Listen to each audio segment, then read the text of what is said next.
ஃப்ரண்ட்வுட்ஸ் நேயர்களுக்கு வணக்கம். தமிழக வெற்றி கழகத்துல உட்கட்சி பூசல் ரொம்ப அதிகமாவே இருக்கு. இப்போ என்ன விஷயம் அப்படின்னு பாத்தீங்கன்னா, கரூர் சம்பவத்துக்கு அப்புறம் நிறைய அதிரடி மாற்றங்கள் தமிழக வெற்றி கழகத்துக்குள்ள நடந்திருக்கு. இந்த கரூர் சம்பவத்துக்கு அப்புறம் விஜயை சுற்றிய பல சர்ச்சைகள் எழும்பி கொண்டே இருக்கு. அது கட்சிக்கு வெளியே இருந்தாலும் சரி, கட்சிக்குள்ளே இருந்தாலும் சரி, அவரை சுற்றிய விமர்சனங்களும் சர்ச்சைகளும் கடுமையான கோரிக்கைகளும் ரொம்ப எழுந்துட்டே இருக்கு. அதுல முதன்மையானது ஒண்ணு என்ன அப்படின்னா, புசி ஆனந்த நீங்க தலைமை இடத்துக்கு வைக்கவே கூடாது, அவரை உடனடியா ராஜினாமா பண்ண சொல்லுங்க, இல்லாட்டி நீங்களே அதிரடியா தூக்கிடுங்க அப்படின்ற கோரிக்கை கட்சிக்குள்ள இருந்தே நிறைய பேர் என்ன பண்றாங்க, விஜய் அவர்களுக்கு வைக்கிறாங்க. இதனால விஜய் அவர்கள் என்ன பண்றது அப்படின்னு தெரியல.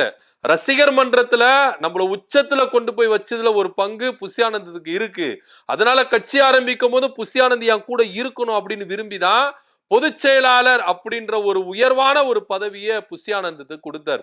புசி ஆனந்துக்கு இந்த பதவி தகுதியோ தகுதி இல்லையோ, இல்ல அது அவருக்கு பிடிக்குதோ பிடிக்கலையோ, இந்த பதவிக்கு அவருக்கு ஏற்றவரோ ஏற்றவர் இல்லையோ அப்படின்றதெல்லாம் தாண்டி புசி ஆனந்த் தமிழக வெற்றி கழகம் அப்படின்னு ஒண்ணு இருக்கும் பொழுது அவர் பொதுச் செயலாளரா இருக்கணும். எப்படி ரசிகர் மன்றத்துல புசி ஆனந்த் ஒரு இடத்துல இருந்தாரோ அதே போல கட்சி ஆரம்பிக்கும் பொழுதும் எனக்கு அடுத்து புசி ஆனந்த் இருக்கணும் அப்படின்னு விஜய் விரும்பிதான் பொதுச் செயலாளர் அப்படின்ற ஒரு போஸ்டிங்க புசி ஆனந்துக்கு கொடுத்தாரு. ஆனா அந்த போஸ்டிங் கிடைச்சதுல இருந்து பல வேலைகளை புசி ஆனந்த் அதிரடியா செஞ்சுட்டு வந்தாரு. மாவட்ட பொறுப்பாளர்களை போடுறதுக்கு காசு வாங்குறது, அதிரடி மேல அதிரடி கொடுத்துட்டே இருந்தாரு. இவரை மீறிதான் விஜயை சந்திக்கணும் அப்படின்ற ஒரு பிளாட்ஃபார்ம் எல்லாம் போட்டுட்டு இவரு விஜய்க்கும் இவருக்கும் ஒரு காம்பவுண்டே என்ன பண்ணிட்டாரு போட்டாரு. இவரை தாண்டி தான் நீ என்ன பண்ணும், விஜயை போய் பார்க்கணும் அப்படின்ற சிச்சுவேஷன் எல்லாருக்கும் இருந்து. அதனாலேயே எல்லா தொண்டர்களும் சரி, நிர்வாகிகளும் சரி, புசி ஆனந்த தான் என்ன பண்ணாங்க, தலையில தூக்கி வச்சு ஆடி இருந்தாங்க. ஒரு காலகட்டத்துல விஜய் போட்டோ இருக்குன்னா அதுக்கு அடுத்து வந்து பாத்தீங்கன்னா புசி ஆனந்த் போட்டோ கண்டிப்பா இருந்துகிட்டே இருக்கும். அது சின்ன போஸ்டரா இருந்தாலும் சரி, பேனரா இருந்தாலும் சரி, எல்லா இடத்துலயும் புசி ஆனந்த் போட்டோ இல்லாம இருக்கவே இருக்காது. அந்த ரேஞ்சுக்கு இவர் என்ன பண்ணிட்டாரு, கட்சிக்குள்ள செட்டப் பண்ணிட்டாரு. இவ்வளவு ஏன், நான் உங்கள் முதல்வன் அப்படின்ற மாதிரி ஒரு ஸ்டிக்கர் பிரச்சாரத்தை ஒண்ணு என்ன பண்ணாங்க, மேற்கொண்டாங்க. அதுல விஜய் போட்டோவும் இருந்தது, புசி ஆனந்த் போட்டோவே இருந்தது. இதுல நிறைய பேர் ட்விஸ்ட் அடிச்சு விட்டாங்க.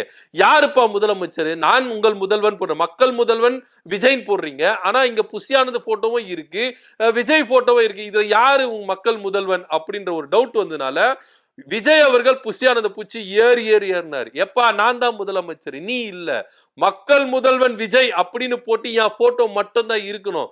உன்னை பிராண்ட் பண்றதுக்கெல்லாம் நான் கட்சி ஆரம்பிக்கல, என்ன நான் பிராண்ட் பண்றதுக்கு தான் கட்சி ஆரம்பிச்சிருக்கேன் அப்படின்னு லெப்ட் ரைட்னு புசி ஆனந்த விஜய் அவர்கள் வாங்கினார். அதுக்கப்புறம் வந்து பாத்தீங்கன்னா ஸ்டிக்கர் மாறிச்சு. புசி ஆனந்த போட்டோ இல்லாம வெறும் விஜய் போட்டோ மட்டும், மக்கள் முதல்வன் உங்கள் விஜய் அப்படின்ற ஒரு ஸ்டிக்கர் என்ன பண்ணாங்க, ஒட்டினாங்க. அதுக்கப்புறம் கொஞ்சம் கொஞ்சமா புசி ஆனந்த போட்டோ தவிர்க்கப்பட ஆரம்பிச்சது. அதுக்கப்புறம் கரூர் சம்பவம் நடந்தது. கரூர் சம்பவம் நடந்த உடனே புசி ஆனந்த் ஃபர்ஸ்ட் ஆளா போயிட்டு என்ன பண்ணாரு, ஆல் அப்ஸ்கண்ட் ஆயிட்டார், விஜயை விட்டுட்டு போயிட்டார். எந்த அளவுக்கு விஜய்க்கு அரணா இருந்தாரோ இந்த புசி ஆனந்த் அதே போல கரூர் சம்பவத்துல விஜய்க்கு அரணா இல்லாம தன்னை காப்பாற்றி கொள்ளணும் அப்படின்றதுக்காகவே ஓடி போய் ஒளிஞ்சிட்டார். அதுக்கப்புறம் திரும்பவும் சிபிஐ விசாரணைக்கு போன பிறகு ஒவ்வொருத்தரா வெளியே வராங்க. வந்தவனே உட்கட்சி பூசல் அதிகம் ஆரம்பிக்குது. இந்த பொதுச் செயலாளர் பதவிக்கு புசி ஆனந்த் தகுதியானவரா, அவர் ஏற்றவரா?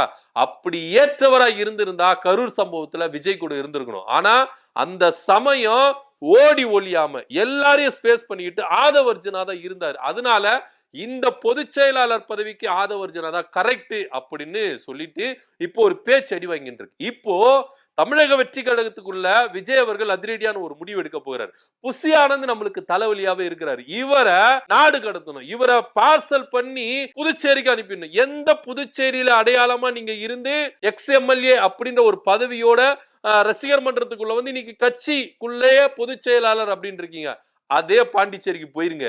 உங்களை பாண்டிச்சேரி மாநில தலைவரா உங்களை என்ன பண்றேன், போஸ்டிங் போடுறேன், நீங்க அங்கேயே இருந்துங்க. தயவு செய்து பாண்டிச்சேரியை விட்டு நீங்க வராதீங்க. இங்க வந்தீங்கன்னா ஏகப்பட்ட குடைச்சல், ஏகப்பட்ட தலைவர், நிறைய சர்ச்சைகளை எழும்புச்சு.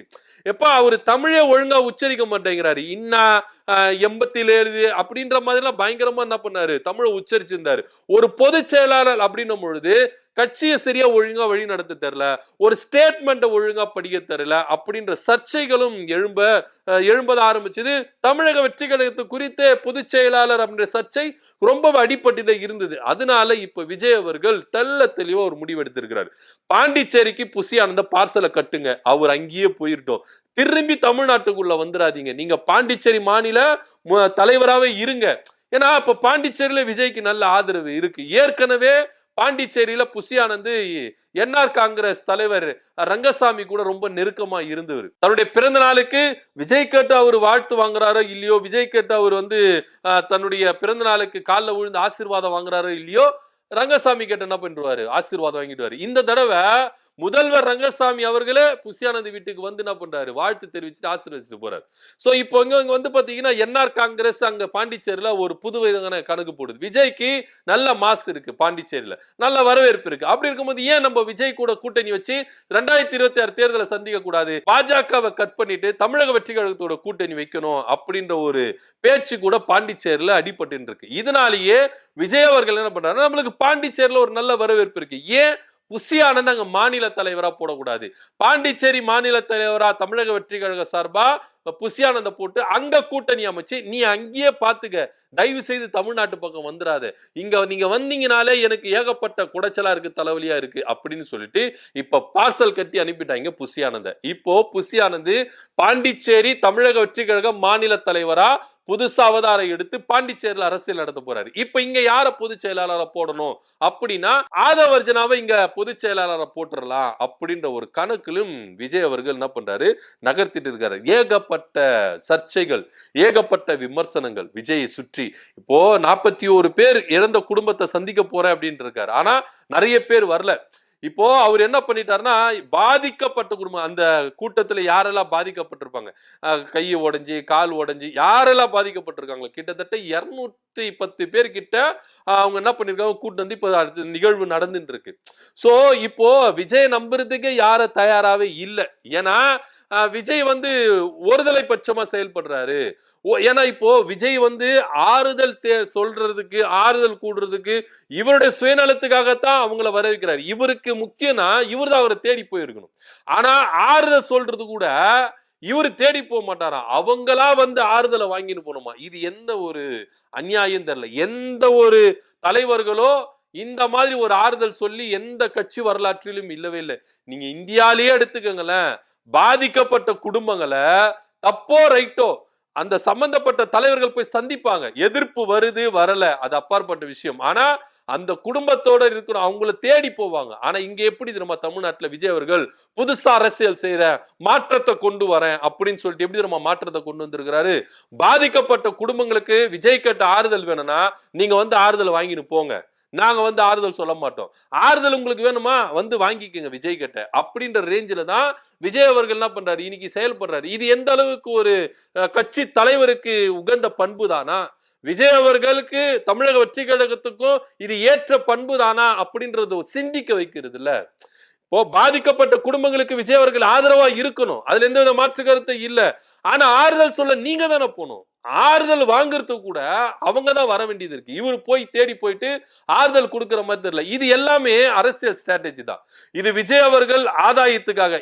இதனால விஜய் அவர்களுடைய இமேஜ் ஏறிடுமா, தமிழக வெற்றி கழகத்தின் மேல இருக்கிற கரைகள் எல்லாம் மறைந்துருமா? இல்ல, இது இன்னும் விமர்சனங்களுக்கு தான் உட்படுது. இது இன்னும் விஜய் அவர்களை ஆழ்ந்த விமர்சனத்துக்குள்ளதான் கொண்டு போயதை கண்டி இந்த விமர்சனங்களுக்கெல்லாம் ஒரு பதிலடி கொடுக்கிறோமா, ஸ்டாப் பண்ற விதமா விஜய் அவர்கள் பண்றாரானா பண்ணதே கிடையாது.